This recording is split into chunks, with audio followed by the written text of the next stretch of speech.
వికారాబాద్లో పరిగిలోని విజేత హాస్పిటల్ వద్ద ఉద్రిక్తత నెలకొంది. అధిక డీటెయిల్ చూస్తే కలాపూరు తాండాకు చెందిన నందిని అనే 5 నెలల కవలలతో ఉన్న గర్భిణికి వైద్యులు అబార్షన్ చేశారంటూ కుటుంబ సభ్యులు ఆసుపత్రి వద్ద ఆందోళనకు దిగారు. డాక్టర్తో ఆసుపత్రి యాజమాన్యంతో వాగ్వాదానికి దిగారు. ఇక గర్భిణీ మహిళకు నొప్పులు రావడంతో ఆసుపత్రికి వచ్చారని డాక్టర్లు చెప్పారు. గర్భిణీ ప్రాణానికి ప్రమాదం జరిగే అవకాశం ఉందని కుటుంబ సభ్యులకు చెప్పిన తర్వాతే తప్పనిసరి పరిస్థితుల్లో అబార్షన్ చేయాల్సి వచ్చిందని డాక్టర్ నచ్చజెప్పే ప్రయత్నం చేసిన ఆందోళనకారులు వినలేదు. హాస్పిటల్ ముందు బటాయించి జిల్లా వైద్యాధికారి ఇక కలెక్టర్ రావాలంటూ నినాదాలు చేశారు. ఆసుపత్రిని వెంటనే సీజ్ చేసి తమకు న్యాయం చేయాలని డిమాండ్ చేశారు.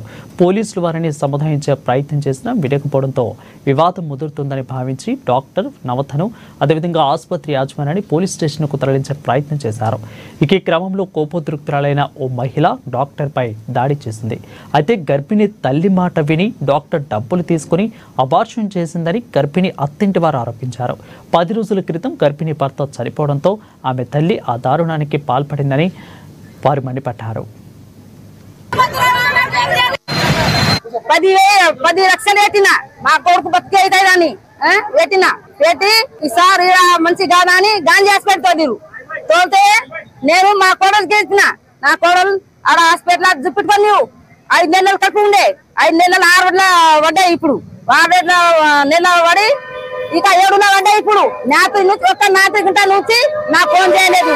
ఫోన్ చేసి కడుపులో నొప్పి అవుతుంది అని కడుపులో నొప్పి అని అంతే చెప్పి ఫోన్ చేసి ఒక్క మాట కూడా చెప్పలేదు. నాకు కొడుకు చెప్పిండు, అమ్మా నీ చూసుకో, నీ కోడలు నీ కొడుకు అదే ఉన్నాడు, ఒక్క మాట చెప్పకు, ఒక మాట చెప్పకు, నీ కోడలు అదే, నీ బిడ్డ అదే, నీ చూసుకో మంచిగా చూప అట్లనే సరే కొడుక చూసుకుంటా, నేను చూసుకుంటా, నేను బాధపడతా నీ సాకి ఒకటే కొడుకు నీతోని 40 రోజులు నీ దగ్గర ఉన్నాను అని చెప్పిన. నేను ఈ హాస్పిటల్ పిల్లలు తీసారు మాకు చెప్పలేను పిల్లలు నేను చెప్పిపోయినా. మన కాలాపూర్ తండాకు సంబంధించిన ఒక మహిళ 5-6 నెలల నుంచి కూడా ప్రెగ్నెంట్ ద్వారా ఉండి ఇక్కడ హాస్పిటల్లో కంటిన్యూగా చూపించుకోవడం జరుగుతుంది. ఇక్కడ ఉన్నటువంటి హాస్పిటల్ డాక్టర్ గారు చెప్తున్నటువంటి విషయం ఏంటంటే ఆమె డాక్టర్గా అక్కడ ఉన్నటువంటి మహిళకు 2 పిండాలుగా ఏర్పడ్డ గర్భసంచి ప్రమాదం ఉంది. భవిష్యత్తులో అంటే డెలివరీ అయ్యే సమయానికి ఈమె మహిళకు కానీ పుట్టే బిడ్డలకు కానీ ప్రమాదం జరగబోతుంది అనే విషయం వాళ్ళకి చెప్పినామంటున్నారు. అంటే డాక్టర్గా బిడ్డ ఏ విధంగా ఉంటుంది, వాళ్ళ ట్రీట్మెంట్ ఏ విధంగా రేపు పొద్దున భవిష్యత్తు అంటే ప్రమాదం ఉందని తెలిసినప్పటికీ వాళ్ళ కుటుంబ సభ్యులకు వివరించాలి.